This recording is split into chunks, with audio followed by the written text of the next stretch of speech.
de Deus, né, para fazer esse estudo, né? Não é por nossos méritos, mas pela graça daquele que tudo pode fazer, que nos ama, nos perdoa, nos salva e deixa a sua promessa. E nós vamos falar um pouquinho sobre essa maravilhosa promessa hoje. Seu Eduardo, faz oração para nós. Ok, oramos. Pai amado que está no céu, muito obrigado, Senhor, por essa semana que nos deste, Pai. Muito obrigado porque nós pedimos tanta oração, hein? E em grande parte, Pai, foi ouvida, Pai. Te agradeço muito. Não posso Amém. deixar de te agradecer. Queremos também te pedir que teu Santo Espírito, Pai, desça sobre toda a nossa igreja, todos que estão assistindo esse nosso estudo, Pai, para que nós possamos cada dia, Pai, entender mais o teu desejo, tua vontade, e que nunca, Pai, morra a esperança dessa igreja, desse povo que te busca, desse povo que te pede perdão, que pede oração, que esteja presente, Pai, em nossas vidas. Em nome do teu santo e amado Filho, nós oramos e te agradecemos, Pai. Amém? E amém, Senhor. Amém. Amém. Obrigado, seu Eduardo, pela oração. Um pouco antes do nosso estudo aqui, eu estava aqui tentando melhorar a exposição do estudo hoje e fiz uma experiência que eu acho que vai dar certo. Eu coloquei os textos bíblicos assim para que todos pudéssemos ver, né, a leitura. E acredito que vai conduzir. E mais uma vez eu repito, se houverem dúvidas, tá, do que nós vamos aqui estudar, depois, ao final, a gente pode responder aqui algumas perguntas, tá ok? Então vamos lá para o nosso estudo. Vou compartilhar aqui a tela.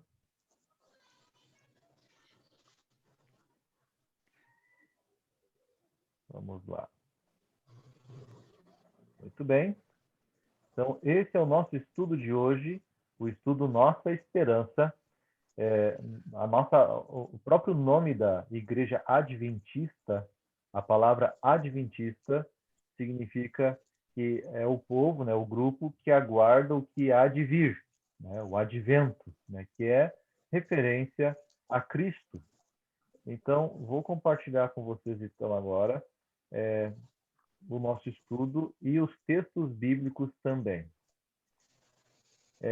Um detalhe que eu não mencionei antes: esse é o nosso penúltimo estudo. A proposta desse estudo bíblico é irmos até o estudo 13, e só que esse estudo ele continua, né? Quem tem o livrinho, quem tem o PDF, vai observar que esse estudo ele continua. Mas a nossa proposta desse estudo é irmos até o 13, e os demais estudos a gente acompanhar dentro do possível pessoalmente, tá? Então, nós temos aqui amigos, irmãos, aqueles que nos acompanham, nos escutam. Eu me coloco à disposição, de repente, em alguma necessidade em particular, e atendendo a continuidade desse estudo.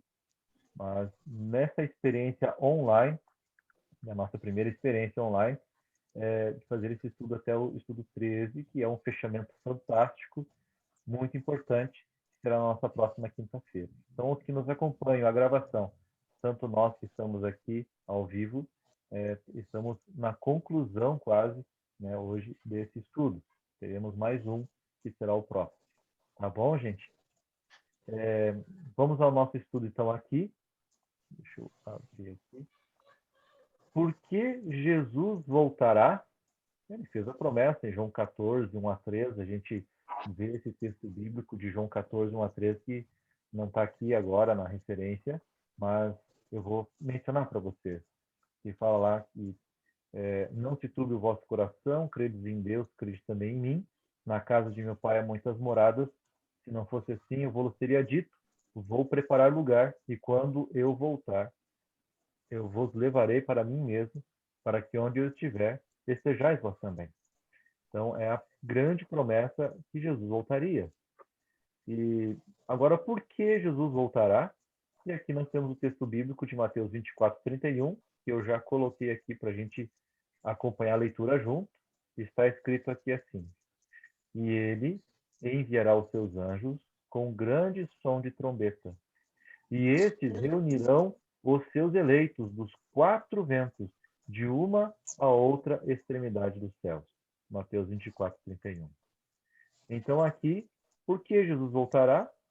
Bom, a resposta ela é bem fácil também. Vou pegar aqui minha canetinha e vou marcar aqui para reunir os seus filhos. Tá?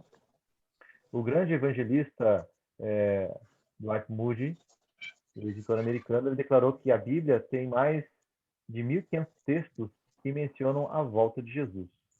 Então, no Novo Testamento, mais de 300 vezes encontramos essa promessa. Em cada 11 versos, um fala sobre a volta de Jesus de forma direta ou indiretamente. Ok? Vamos ver agora aqui, nessa próxima sequência, nós vamos ver vários textos bíblicos. E nós vamos marcar aqui, na verdade eu vou só ligar eles, né, com as frases. Então, Mateus 24, 30 se refere a qual frase? Nós vamos ver aqui. Mateus 24, 30 diz assim: Então aparecerá no céu o sinal do Filho do Homem, e todas as nações da terra se lamentarão, e verão o Filho do Homem vindo nas nuvens do céu, com poder e grande glória.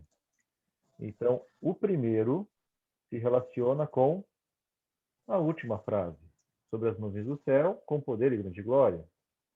Então, aqui, vamos puxar para cá. Apocalipse 1:7, vamos ver o que diz aqui, e o texto bíblico também está aqui. Diz assim: Eis que ele vem com as nuvens, e todo olho verá, até mesmo aqueles que o transpassaram, isto é, aqueles que mataram Jesus, e todos os povos da terra se lamentarão por causa dele. Assim será. Amém. Então, Apocalipse 1:7 descreve que a volta de Jesus também, todo olho verá, todos vão ver Jesus voltar, até aqueles que mataram Jesus. Então, é esse aqui. Mateus 25, 31, vamos ver o que diz esse verso. Quando o Filho do Homem vier em sua glória, com todos os anjos, a sentar-se-á em seu trono na glória celestial. Esse texto de Mateus 25, 31 fala que será com todos os seus anjos. E é a primeira frase lá em cima. Então, vamos para lá. E agora, Atos 1:11. Já está aqui a resposta, mas vamos ver esse verso. Principalmente o último verso, tá? Que é a parte final ali. Galileus, por que vocês estão olhando para o céu? Este mesmo Jesus, que dentre vocês foi elevado ao céu, voltará da mesma forma como ouviram subir. Então, aqui, esse verso tem a ver com a terceira frase, que será de forma pessoal e corpórea. Muitas pessoas pensam que Jesus vai ser num contexto espiritual só. Mas não. Quando Jesus ressuscitou, ele ressuscitou carne e osso. E ele estava conversando com os discípulos e subiu ao céu depois de 40 dias.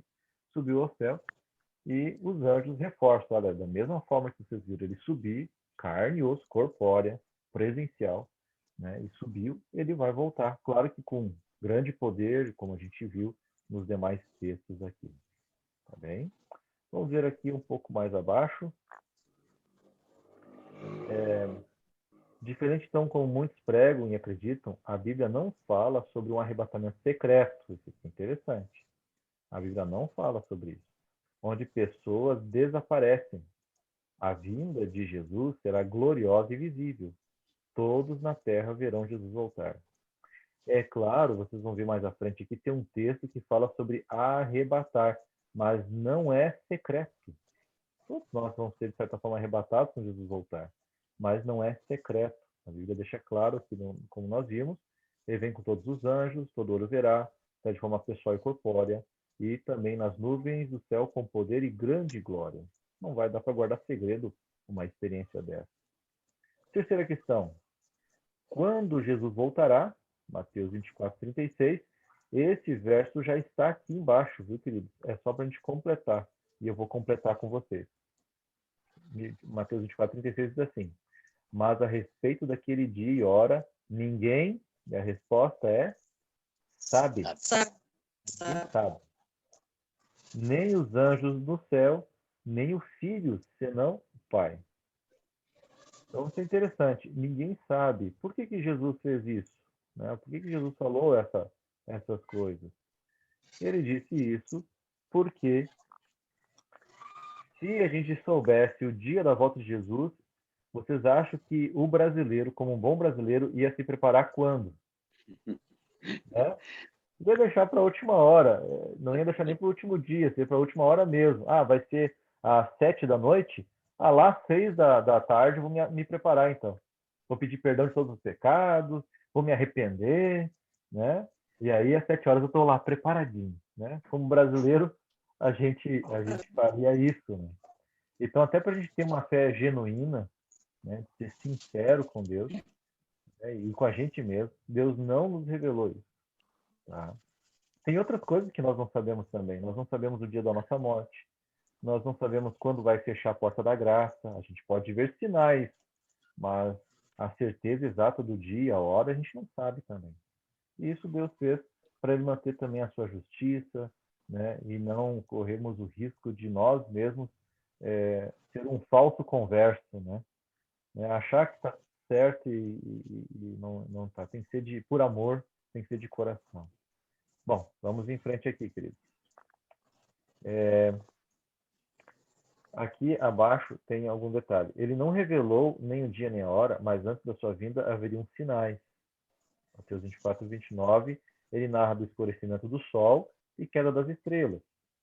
E esse acontecimento já foi e não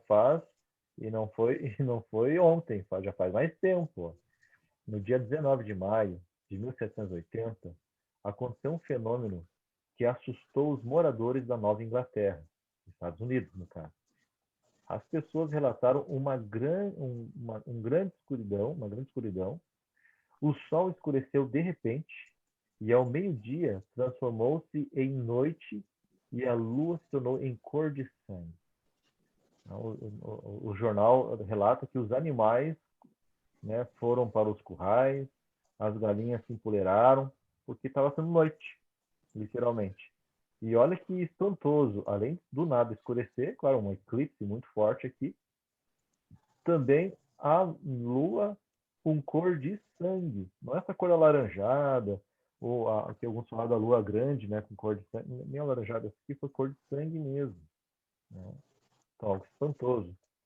Outra citação do verso é a queda das estrelas. E aqui diz: a grande chuva de estrelas aconteceu no dia 13 de novembro de 1833. Era tão brilhante aquela noite que um jornal podia ser lido na rua. Um escritor disse: por quase 4 horas o céu estava literalmente em chamas. Os homens pensaram que o fim do mundo havia chegado. Olha que impacto, né? Sinais que ocorreram nessas datas, vou até marcar aqui para fortalecer aqui para nós, né?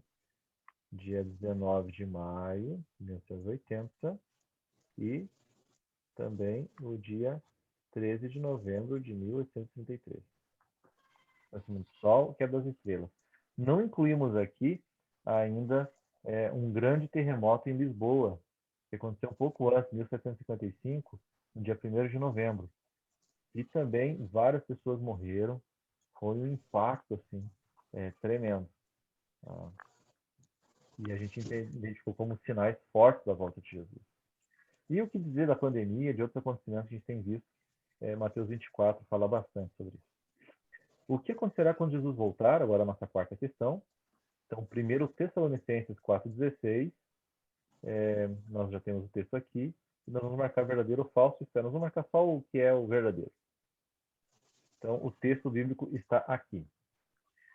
Pois, dada a ordem, com a voz do arcanjo e o ressoar da trombeta de Deus, o próprio Senhor descerá do céu, e os mortos em Cristo ressuscitarão primeiro. Tá? Então, com base nesse verso, nós vamos responder aqui. O que acontecerá quando Jesus voltar? Os mortos em Cristo ressuscitarão primeiro? Sim. Vamos marcar aqui, esse é verdadeiro. Os ímpios vivos serão transformados? Não, isso aqui não, é falso. Tá? Então, vamos marcar só o verdadeiro. Aqui o nosso texto: Jesus vem para buscar seus filhos fiéis e para fazer justiça perfeita. Não ficará dúvidas no universo que Deus é justo e não erra. Todos os que se perderem não se perderão porque pecaram, mas porque não aceitaram a graça que está estendida a cada um de nós. Então, isso aqui é interessante, né? Que Deus não vai cometer injustiças. Né? Agora, esse texto aqui, a pergunta 5, né? Quem será julgado por Deus? Quem vai passar por esse julgamento? E aqui nós temos, então, 2 Coríntios 5:10. Vamos ver o que está escrito nesse texto? Aqui está o verso. Pois todos nós devemos comparecer perante o tribunal de Cristo, para que cada um receba de acordo com as obras praticadas por meio do corpo, quer sejam boas, quer sejam más. Então, aqui, quem será julgado, queridos? Então, a resposta é todos nós. Todo mundo vai entrar no balaio aqui desse julgamento. Claro que é para coisa boa, a gente pensa só numa coisa ruim, vou ter que passar no tribunal, mas é para Deus executar sua justiça. Então, ele precisa declarar se a gente é inocente ou se tem alguma coisa a ver. Claro, a gente tem que estar com Jesus, né, para que a gente possa ficar bem. Agora, o que Deus vai julgar? Qual vai ser a base do seu julgamento? O que ele vai analisar? Eclesiastes capítulo 12, verso 14, diz assim: Pois Deus trará a julgamento tudo o que foi feito, inclusive tudo o que está escondido, seja bom ou seja mal. Então, a nossa resposta, o que Deus julgará? Ele julgará todas as coisas, quer sejam boas ou más. Tá? Então, aqui nós vamos ver agora que nós chamamos de as 3 fases do juízo. Existem 3 fases do juízo. Aqui nós não vamos ler todos esses versos aqui, tá, queridos? Por causa do nosso tempo, mas podemos mencionar eles. Então, a fase investigativa é, como o próprio nome diz, para investigar. A fase comprovativa, né, que é para comprovar, né, explicar por que fulano está salvo, por que fulano está perdido, não, principalmente porque está perdido, né? E a fase executiva, isso aqui tem a ver com o final de tudo, tá? Depois da volta de Jesus, passados 1000 anos no céu, nós vamos falar um pouquinho sobre isso aqui mais à frente, a fase executiva, e a conclusão é a erradicação do mal, o mal será eliminado. E nós vamos ver então aqui os textos, ó. Juiz. Quem é o juiz na fase investigativa? O juiz é Deus. Isso está em Salmo 56:6. Na fase comprovativa, o juiz são os justos, isto é, aqueles salvos. Nós, pela graça de Deus, salvos no céu, nós vamos analisar. Nós vamos fazer ali, né, outros dizem a palavra justificar, né, porque que as pessoas estão perdidas. Ah, fulano era tão bom, dava estudo bíblico, visitava a igreja, pregava e tal. Por que ele se perdeu? Nos livros onde estão escritos nossos atos, ali vai se comprovar o porquê. Né? E tem a fase executiva. E o juiz será, então, o próprio Jesus, de acordo com João 5:22. O advogado, na primeira fase, nós acreditamos que estamos vivendo essa fase, tá, queridos? Investigativo. Esse aqui vai até fechar a porta da graça. Fechou a porta da graça, é a volta de Jesus, e aí entra essa nova fase, que é comprovativa.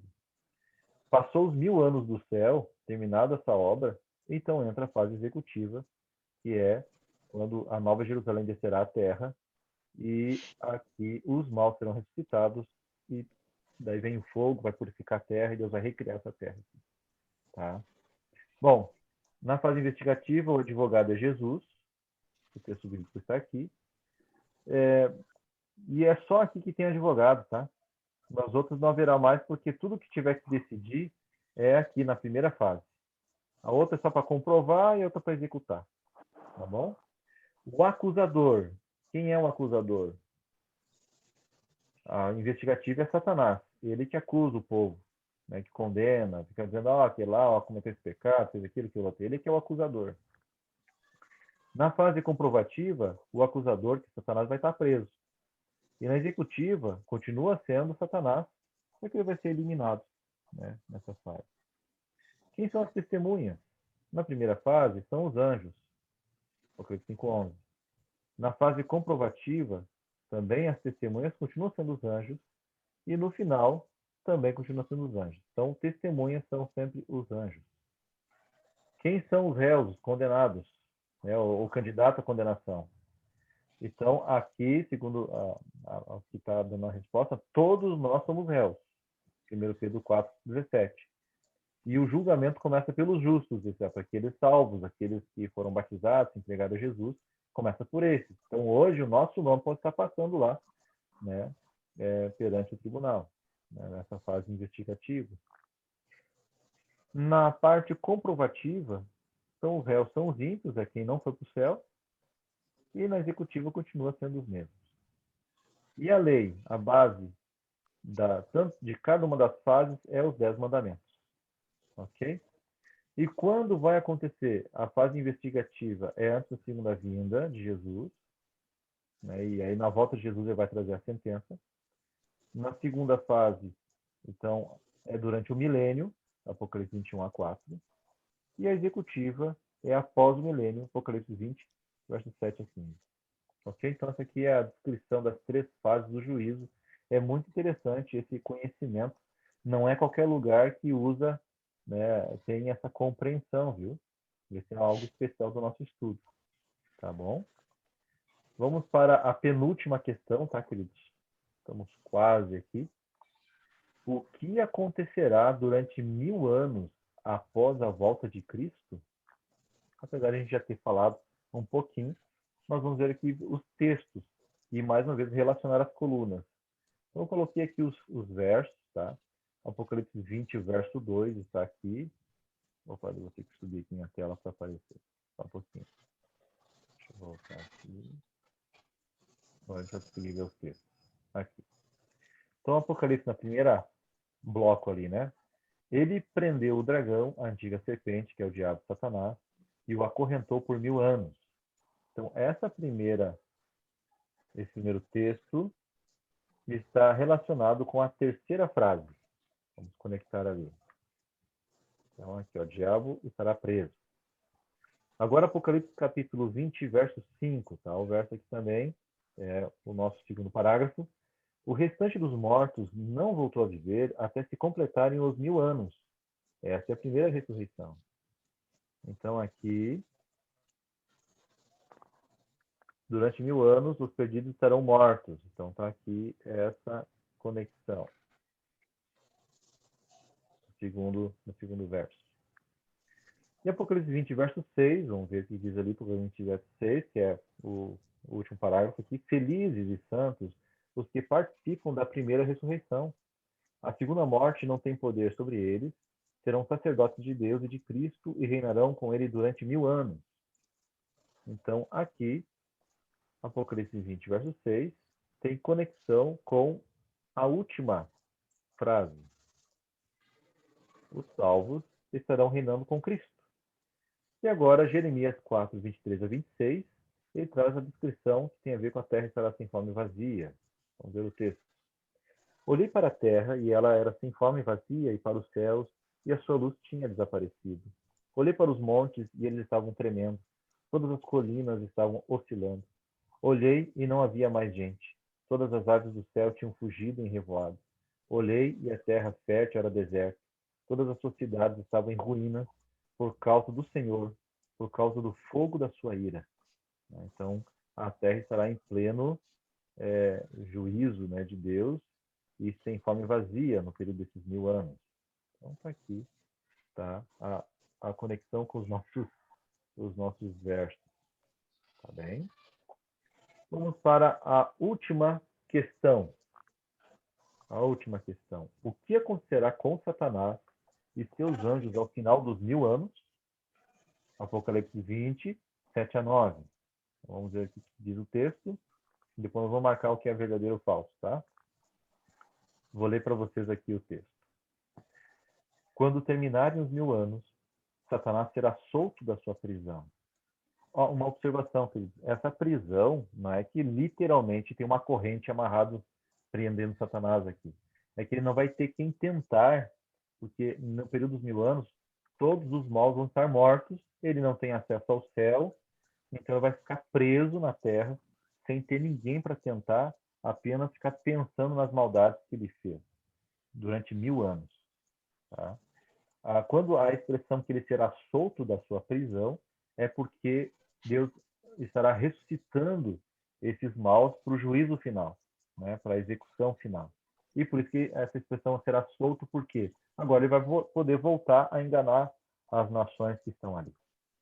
Então, Satanás será solto da sua prisão e sairá para enganar as nações que estão nos 4 cantos da terra, Gog e Magog, a fim de reuni-las para a batalha. Seu número é como a areia do mar. As nações marcharam por toda a superfície da terra e cercaram o acampamento dos santos, a cidade amada. Mas um fogo desceu do céu e as devorou. Apocalipse 27:9. Então, com esse verso em mente, queridos, vamos marcar aqui o que é correto. Primeira frase: Satanás e seus anjos serão perdoados e redimidos? Não.